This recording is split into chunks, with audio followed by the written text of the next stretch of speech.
Halo semuanya, hari ini kita akan mempelajari tentang medan listrik pada suatu bahan. Kalau yang lalu kita mempelajari medan listrik, itu masih dianggap bahwa keberadaan medan listrik tersebut berada pada ruang hampa. Nah, sekarang kita ingin melihat bagaimana jika medan listrik tersebut itu pada suatu bahan. Ini referensinya, Ibu ambil itu dari kembali buku Griffiths. Yang kalau kalian buka dari e-book yang sudah Ibu bagikan, itu ada di bab yang keempat.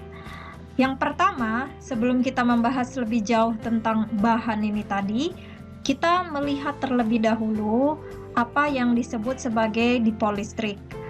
Katakanlah di sini, misalkan kita memiliki satu muatan titik positif Q atau negatif Q, dan masing-masing muatan ini itu kita sebut sebagai monopol listrik.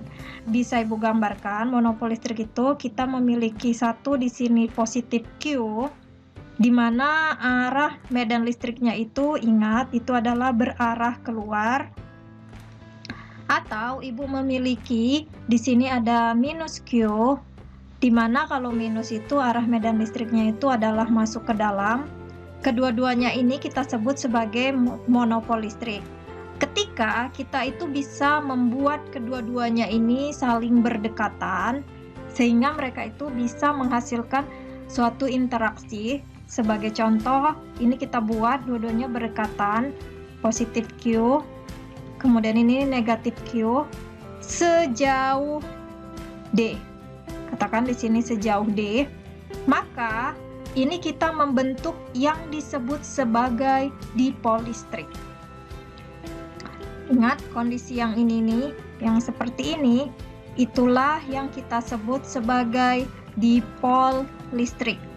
Atau dengan kata lain, yang dimaksud sebagai dipol listrik itu adalah pasangan muatan titik yang terpisah sejauh D. Di mana kalau dipol listrik ini antara muatan yang satu dengan muatan yang lain itu besarnya sama, tetapi satu positif, yang satu itu negatif. Jadi ini yang disebut sebagai dipol listrik. Kalau kita amati lebih jauh mengenai dipol listrik ini, maka kita akan mendapatkan bahwa interaksi keduanya itu, di mana kalau misalnya kita gambarkan seperti ini, dipol listrik kita punya positif Q, dan di sini kita punya negatif Q. Ingat, mereka itu terpisah sejauh jaraknya adalah D. Lalu di sini itu ada interaksi sehingga membentuk adanya medan listrik. Tapi medan listriknya ini itu adalah di antara kedua dipol ini saja. Seperti ini. Medan listrik di antara kedua dipol ini kita sebut sebagai medan dipol atau dipole field. Jadi ini medan listrik pada dipol listrik ini kita sebut sebagai medan dipol, atau dalam bahasa Inggris itu disebut sebagai dipole field. Sama dengan kuat medan listrik yang dia memiliki besar, maka kekuatan dari medan dipol ini itu kita sebut sebagai momen dipol listrik. Jadi kita buat di sini kekuatan dari medan dipol disebut sebagai momen dipol. Ketika kita ingin mencari besar dari momen dipol ini, maka kita harus mempertimbangkan beberapa besaran fisis yang terkait dengan dipol listrik kita ini. Besaran fisis yang pertama itu adalah berapa besar muatannya. Seperti yang kita ketahui, yang didefinisikan sebagai dipol listrik adalah pasangan dua buah muatan di mana masing-masing muatan itu besarnya sama. Dengan kata lain, positif Q itu sama dengan negatif Q, atau kita katakan sama dengan Q.